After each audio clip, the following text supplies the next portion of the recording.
Thank you, Deputy Speaker. This budget was a missed opportunity for Australia's highly regarded and world-renowned scientific and research sectors, and I must express my regret that the Minister for Industry and Science has not bothered to grace us with his presence. It shows a degree of contempt for this important forum of parliamentary scrutiny and accountability. It's a contempt that's been replicated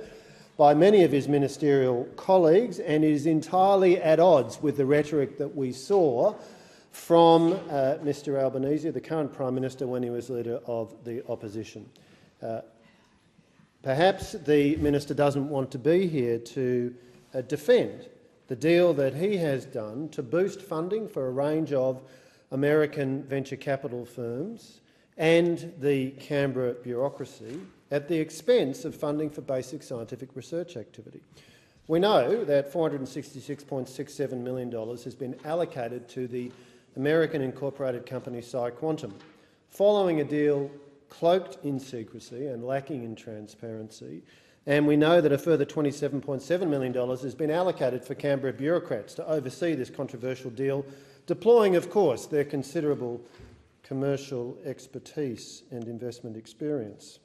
What could possibly go wrong? The Albanese Labor government has chosen to bet a very large amount of money on one particular company, pursuing one particular technology path within the broad field of quantum, a field in which people who have been working for 20 or 30 years cannot say with certainty which of the many paths being explored is likely to achieve a successful outcome most rapidly. On any view, it is at least several years, and very possibly longer, before the technology being developed by PsiQuantum is proven to work, if it can be proven to do so at all. And we've seen the Albanese Labor government following a highly questionable process which has failed to meet normal standards of transparency and contestability. Those who were invited to participate felt that they were doing so in an exercise which had been reverse engineered with terms of reference that made it look as if PsiQuantum was always going to be the winner. And it is troubling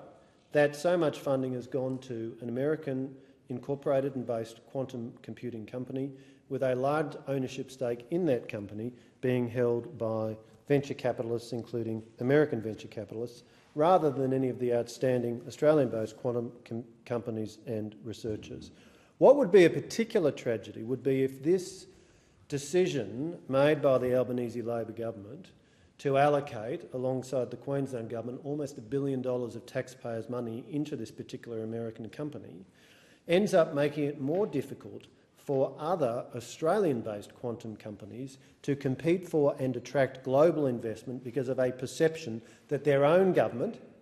having surveyed the field, does not believe in them and considers that their work is inferior to the work of this American-based company. Now, at the same time as so much money has been sprayed in the direction of this American-based company, we are seeing money and resources for onshore scientific activity here in Australia, being cut back. Labor has axed funding in the space sector by terminating the $1.2 billion National Space Mission for Earth observation at a time when, in the broad, the public service is increasing materially. CSIRO is having its staffing cut by 146 people, and it's having its funding cut by $14 million in 2024-25. That is at odds with much of the rhetoric that we have heard from the Minister about support for science. We've seen strong criticism of this government's priorities in relation to artificial intelligence,